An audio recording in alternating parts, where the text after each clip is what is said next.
امید کرتا ہوں کہ سب دوست خیریت سے ہوں گے۔ سوشل میڈیا کا بہت زیادہ استعمال ذہنی مسائل بڑھانے کی بہت بڑی وجہ بنتا جا رہا ہے۔ آج کل کے لڑکے اور لڑکیاں سیلفی لے کر فیس بک، انسٹاگرام، ٹویٹر پر بھی اپلوڈ کر دیتے ہیں اور دیکھتے ہیں کہ اس سے مجھے کتنے لائکس اور کمنٹس ملے۔ وہ سوچتے ہیں آج میری پوسٹ پر اتنے کم لائکس کیوں ہیں؟ کیا میری تصویر اچھی نہیں؟ ایسے خیالات پر سوشل میڈیا استعمال کرنے والوں کے ذہن میں گردش کرتے ہیں۔ لیکن کیا آپ نے کبھی اپنی ذہنی صحت کے حوالے سے سوچا ہے؟ کیا آپ ہر وقت اداس، مایوس یا غصے میں رہتے ہیں، یا آپ کو مستقل پریشانی یا کوئی خوف ستاتا رہتا ہے؟ مزید آگے بڑھنے سے پہلے اگر آپ نے ہمارے چینل کو ابھی تک سبسکرائب نہیں کیا تو کر لیجئے۔ آپ اپنی ذہنی کیفیت کے متعلق کیسا محسوس کر رہے ہیں؟ یہ وہ سوالات ہیں جو ہمیں اپنے آپ سے کرنے چاہیے۔ یہ کوئی راز کی بات نہیں کہ نوجوانوں بالخصوص خواتین ڈپریشن کا شکار ہیں۔ ایک رپورٹ کے مطابق ہائی اسکول جانے والے طلبہ کی ذہنی صحت پر تحقیق کی گئی۔ اس تحقیق میں یہ بات سامنے آئی کہ ان طلبہ کی ذہنی صحت انتہائی ناقص اور پریشان کن ہے۔ یہ تحقیقاتی رپورٹ فروری کے وسط میں جاری ہوئی اور اس کے اعداد و شمار سن 2021 پر مبنی ہے۔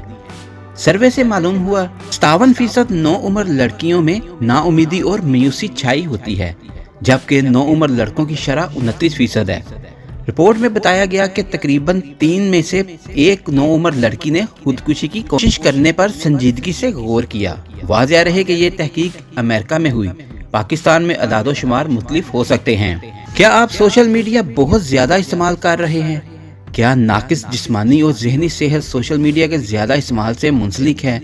ان سوالات پر ماہرین اور سائنسدان اب بھی تحقیقات کر رہے ہیں۔ البتہ زیادہ تر ماہرین اس بات پر اتفاق کرتے ہیں کہ سوشل میڈیا کا زیادہ استعمال بالخصوص بچوں کے ذہن پر منفی اثرات مرتب کرتے ہیں۔ سوشل میڈیا کا روزانہ استعمال، بے جا اسکرولنگ، فیس بک استعمال کرنا، دوسروں کے اسٹیٹس پر اپڈیٹ رکھنا، یہ عادت آپ کو بے چینی میں مبتلا کر سکتی ہے۔ اگر آپ نوجوان ہیں تو ہو سکتا ہے کہ آپ ان 36% نوجوان طبقے کا حصہ ہوں جو ڈپریشن یا کسی اور ذہنی مرض کے ساتھ خاموشی سے لڑ رہے ہیں۔ اگر آپ واقعی یہ محسوس کر رہے ہیں کہ آپ ڈپریشن کا شکار ہیں، رات بھر نیند نہیں آتی، زندگی کو جینے کی امید کھو رہے ہیں یا خودکشی کرنے کی خواہش رکھتے ہیں، تو قابل بھروسہ سائیکیٹرسٹ سے لازمی رابطہ کریں۔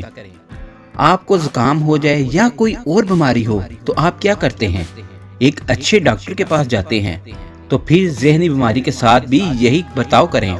دن بھر میں سوشل میڈیا پر گزارے جانے والے وقت میں صرف 15 منٹ کی کمی سے عمومی صحت اور مدافعتی افعال بہتر ہوتے ہیں، جبکہ ڈپریشن کی شدت گھٹ جاتی ہے۔ تحقیق میں دریافت کیا گیا کہ سوشل میڈیا کے دورانیے میں 15 منٹ کی کمی سے لوگوں کے مدافعتی افعال 15% بہتر ہو گئے، جس کے باعث موسمی نزلہ، زکام، فلو اور دیگر بیماریوں کے کیسز میں کمی آئی۔ اسی طرح ان افراد کی نیند کا معیار 50% بہتر ہو گیا، جبکہ ڈپریشن کی علامت میں 30% کمی آئی۔ محققین نے بتایا کہ جب لوگوں کی جانب سے سوشل میڈیا کا استعمال کم کیا جاتا ہے تو ان کی زندگیوں کے متعدد پہلو میں بہتری آتی ہے۔ اگر آپ کو ہماری ویڈیو اچھی لگی ہے تو اس کو لائک اور شیئر کریں اور ہمارے چینل کو سبسکرائب کرنا نہ بھولیے۔ شکریہ۔